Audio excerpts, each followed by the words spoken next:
Good afternoon to everyone. We say magandang hapon in the Philippines. I'm very grateful for the opportunity to be here today to tell you a bit about what we have achieved in the Philippines, but also many challenges still ahead. There were some typhoons. I thought I might have a problem, but I'm very happy to be here. So I can start. Maybe you can go to the next slide immediately. We are celebrating the 1325. And it is it was year 2000 that it was the resolution was made. It is a celebration, but at the same time, we know that there are so many painful conflicts happening all around the world. It is very heartbreaking at this time to always hear about this. We see in our TV screens to think that young people in a peace rally can be 100 people can be killed in a peace rally. That in a nation, about 1/3 maybe are displaced in a country, and there are many small conflicts. Some are not as deadly, but the apartheid and the dehumanization. There are many corners around the world. But so as peacemakers, both women and men, I think we just struggle on. We still imagine. We continue to work, and slowly there are some breakthroughs that happen. We hear that in Myanmar they have signed some national ceasefire agreement. We are hearing that maybe in Colombia they also have some progress. In the Philippines, we also have. Yeah, maybe you go back a little. It's not showing the top of the. Yeah. In the Philippines, we also had a little bit of a breakthrough, the signing of a comprehensive agreement between the government of the Philippines. And this is one picture. This was not yet the signing, but this was one moment when it was in Kuala Lumpur where the negotiations are being held, where they finally signed the final annex for this comprehensive agreement on the Bangsamoro. And maybe you see the woman there shaking hands with the man, and the other women, they were significant. The chair of the negotiations was a woman. Okay, so the next slide is a quote from Teresita Quintos Deles, although you don't see the top of it. She made a speech at the United Nations the other week, and she said that it's a very historic signing of the document because it's after 17 years of negotiations. No, it was signed, but it's also bearing the signature of 3 women. The next slide says. It's the first time that the chair was a woman, so she signed as the chair. And also, the government panel, 60% were women, and they were quite young, much younger than me. They could be my daughters, 30 and 35 years of age. No?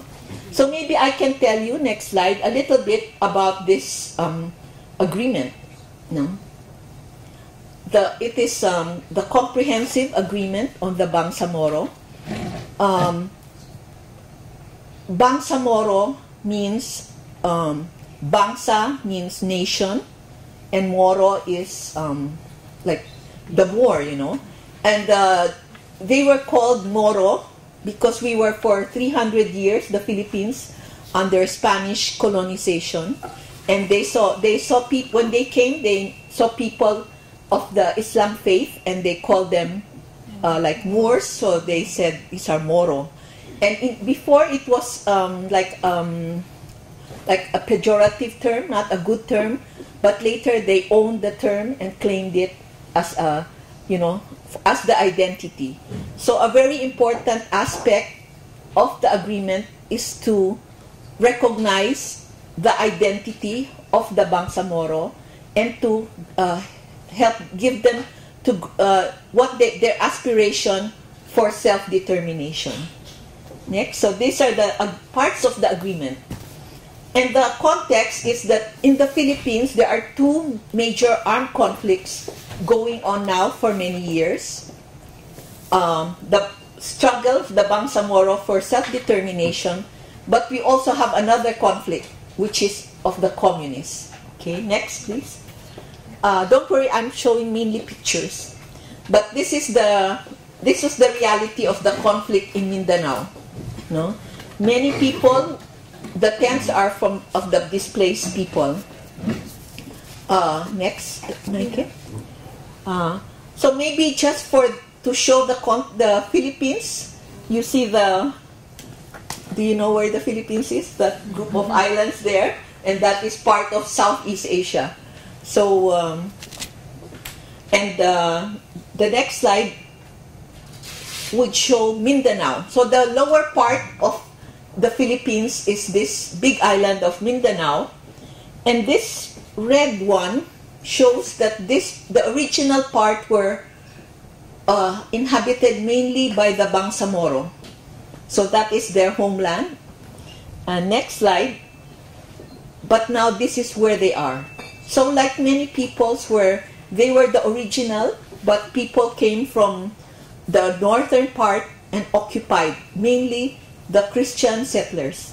Okay. Next, yes. So this is the kind of displacement that was happening. Next. The people living in the tents or in the gyms. And like in the year 2000, 900,000 people were displaced. So almost 1 million. Next. This one was even this year. People were still displaced because of part of the conflict. Next, please. Okay, but these women are saying they need peace and they call for a ceasefire. Next. And this is the part that they want to have their their autonomy for the Bangsamoro. Okay, next please. Again, so this is the photo of the people very happy when they signed the agreement. And you may notice that there is an international community there also. So aside from the Philippines, the facilitator was Malaysian. And they have an international contact group with countries and international groups, including like the Center for Humanitarian Dialogue, which is a Swiss-based organization. Next, please. But you see, this picture shows the women in the negotiations, an emotional moment after the signing. So somehow that is us as women. So they are the panel. So this woman with the white hair, she's the Secretary Deles, the presidential advisor for the peace process. She has a cabinet position. Miriam Ferrer, the woman with the short black hair, she was a professor. She was the chair of the negotiations. And the other member is Yasmin Busran Lau, who was a leader in the women's movement. Okay, next. Okay, and that's them again, another of the legal panel, and behind, a very young head of the legal panel. And next. Okay, so again, you have some of the key women there, and the women, this one here, she's heading the Joint Normalization Commission. This is the body that will take charge of in a way the demobilization, the socio-economic, and including under that is the transitional justice.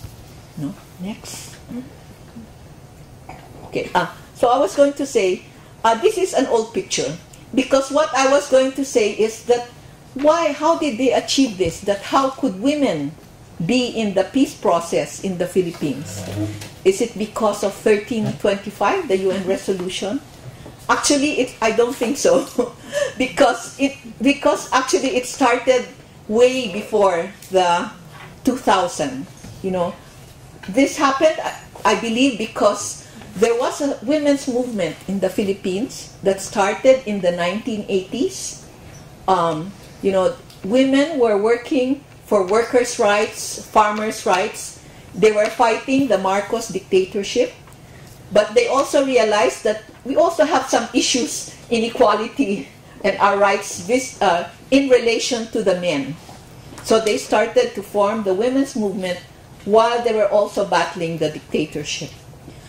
And when the dictatorship ended, they were part of this peaceful, they call it people power revolution. Do you remember that? Where people were all in yellow and Corazon Aquino was installed. So women were part of that, and then they struggled to have the women's equality in the new constitution. And feminists were appointed in the national machinery. So they had to learn the painstaking work of putting gender mainstreaming into the bureaucracy. That was also when women started the peace movement in the Philippines, because during the dictatorship we were not really thinking about peace. There was the long conflict that flared during the Marcos dictatorship, but we were more fighting the dictatorship than thinking about peace. But after the dictatorship ended, there were peace negotiations, and the civil society said that we have to be part of that. And they formed a group called Coalition for Peace. And who headed the secretariat of the Coalition for Peace but Teresita Deles in 1987. And one of the members was Miriam Ferrer, the chair of the peace panel for negotiations with the NDF. And our Secretary General, Risa Ontiveros, also became later a panel member for the negotiations with the communists, for the Philippines negotiating with the communist group. So these women were, way back in 1987, working in the civil society, working for peace. And that is actually the background of how they came to the peace negotiation. But of course, they were recognized by the government. So part of it was being recognized by the government. And it's also later that women also helped to appoint other women. Okay? Next one, let's see. Oh, this is a happy picture. But actually, it was not easy in the beginning. The Chair Iqbal is the chair of the peace panel for the Moro Islamic Liberation Front. And his reaction, because Miriam was not the first chair. The first chair was a lawyer who was appointed by the our president, to the Supreme Court, so he left the position as chair. And initially, our president was hesitant to appoint Miriam as the chair because he was worried that the MILF, the Moro group, may not accept her. And actually, Chair Iqbal said, we are not used to negotiating with women. At one point, he even said, in our culture, the Maguindanao culture, we do not quarrel with women.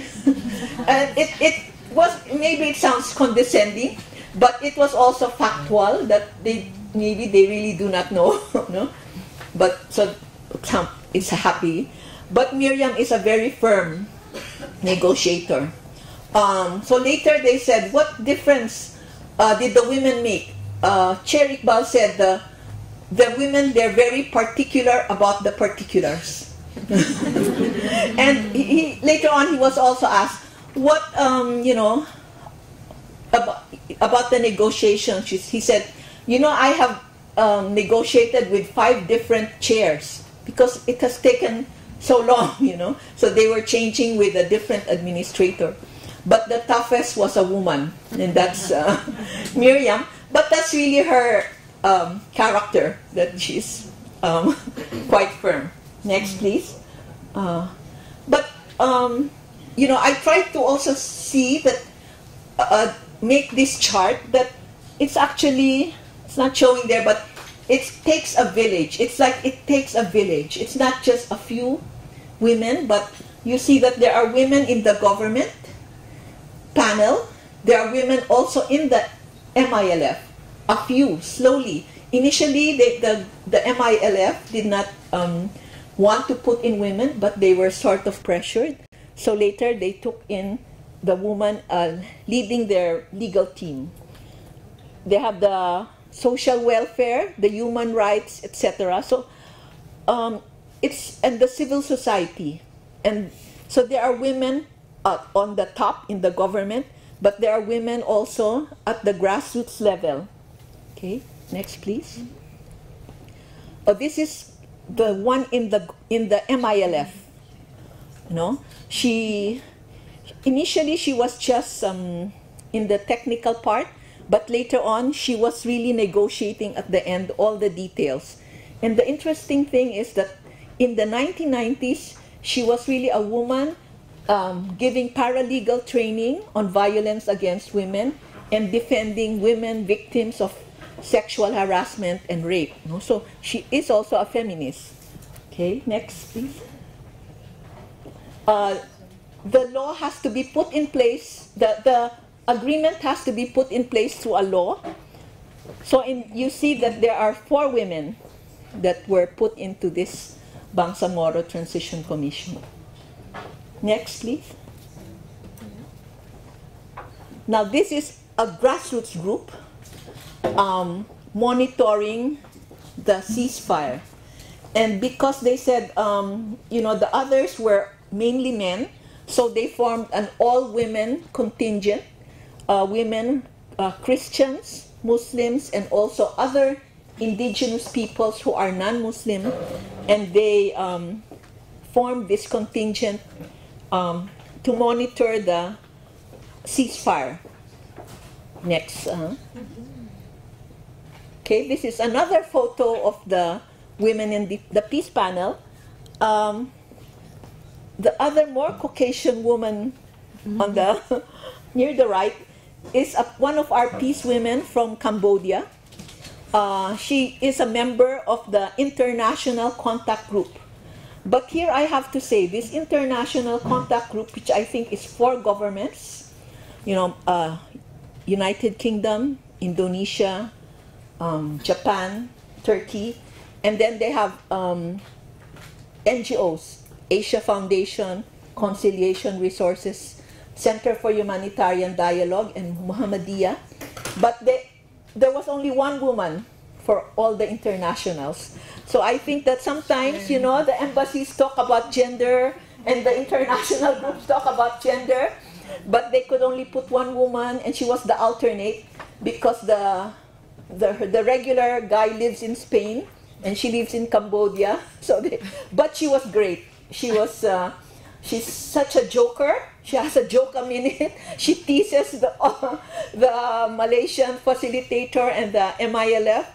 At one point, when there was the talks were stuck because the MILF said, told the government, we reject your proposal. And the government said, we reject your rejection. And then they were going home. So Emma was saying, that's it? How can that be? So she was the one who helped them, talk it over. So that somehow the women really made a difference. Next, please. But mechanisms. no, maybe I think it has to click. Never mind that one, or it might have to click a few times. But anyway, the point here is there are several mechanisms. One of that is the Transitional Justice and Reconciliation Commission. So next, please.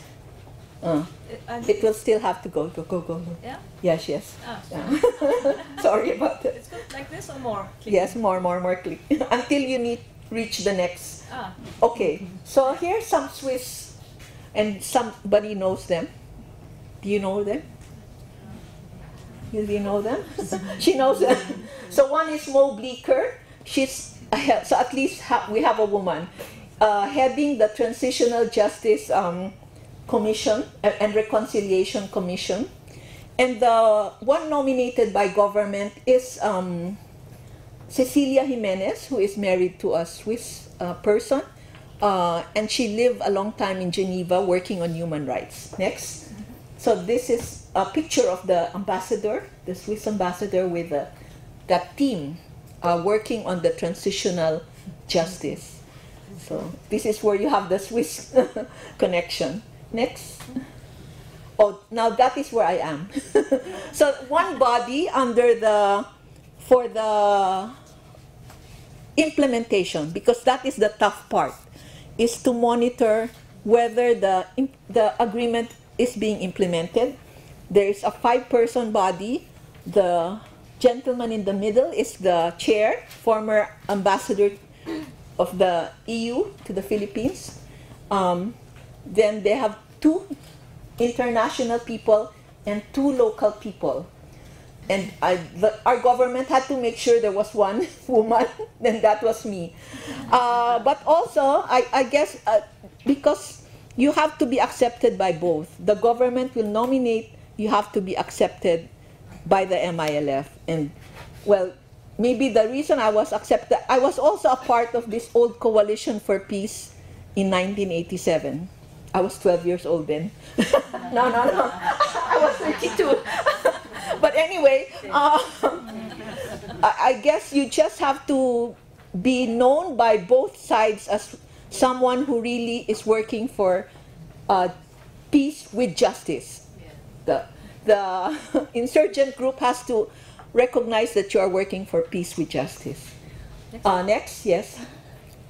And so this is one of the consultations we have with the women as we try to monitor what is happening in the peace agreement. Next, please. Okay. This is just one of the actions of the young people. Next. Okay. I have to tell you a bit about what did the women put into the agreement. You know, they have, in the agreement, it talks about meaningful participation of women in politics, aside from all the basic rights that women should have. And the longest debate was on that between the government and the MILF. Meaningful. What is the meaning of meaningful participation in politics? So, but it was accepted after much long debate when in a way they related, you know, the situation of the women vis-a-vis the men is in a way like the Moro in relation to the Filipino. So somehow that sort of got in. But it has been difficult because what happened early this year, there was a conflict where there was a violation actually by the government forces, the police. They entered a Muslim area, the community, to go after a terrorist, an international terrorist. And in that process, 44 police, special action forces were killed. From the MILF, also 18 were killed, and from the civilians. But there was a huge outcry. The public was so angry with the president, but also with the MILF and with the peace process. They had these senators who had signed, co-sponsored the law that needs to be done in order to implement, started calling the Ferrer and Deles, our women. They called them traitors. They said these girls are giving away our country. One senator said they have like a Stockholm syndrome. Mm-hmm. You're familiar, no? That they have now, identified with the enemy, but it was terrible. Also in social media, the outcry. And it's still very difficult. We are now holding our breath whether the law can pass in time during the administration of this president. Actually, our deadline is December. Otherwise, it will be very difficult to pass the law that will implement the agreement. So even though we have women in the peace process, the difficult thing is still the whole process, how we can convince the majority Filipinos who are mainly Christians and Catholic to accept the other that they do not know. There's a lot of prejudice, a lot of bias, not very violent, but there is that prejudice. So this is the big challenge for everyone. And so maybe just the last few points, what do we need to do now for us as women? One is really to continue to work with women, especially in the Bangsamoro, so that they can participate meaningfully in politics. So we shouldn't just put it in the law. There should be opportunities for training, etc. Next, please. Yeah, this is included in the training. Maybe I could explain later. They have, of course, different conceptions of women leadership in Islam. Some think that women cannot lead in Islam. So, okay, next. But this is a training. They go to the Senate for lobbying. Okay. Next one. Yes. Oh, a woman will be running in the slate with for the presidential slate as senator, and we found out that a Muslim woman in all the senatorial slates of the different parties now it seems they have one woman Muslim. Okay, so that is one important thing, that the women claim their space in the Bangsamoro. The other is dialogue, because there is so much to overcome in terms of differences and prejudice. Okay. Yes? Okay, this is my last point. This picture was in a media conference. The man on the left of her, this little girl, is the grandfather. He's the chair of the Moro Islamic Liberation Front, the chair of the whole. The one here is a cardinal, Cardinal Quevedo, and he is very much supporting peace. He really understands the issue of peace and justice. So the little girl is 4 years old, and she was wandering around the seminar, the conference, and it turned out she's a favorite of Chair Murad, of the MILF. But I think her T-shirt had a nice message. So next, please. Yes, that's what it says on her T-shirt. You've got to give it some love. So I think that's maybe my final point, that in all these peace efforts, in all our work, for us it's an important message, but I think for all peace efforts, that's what we've got to do. We've got to give it some love. So thank you very much.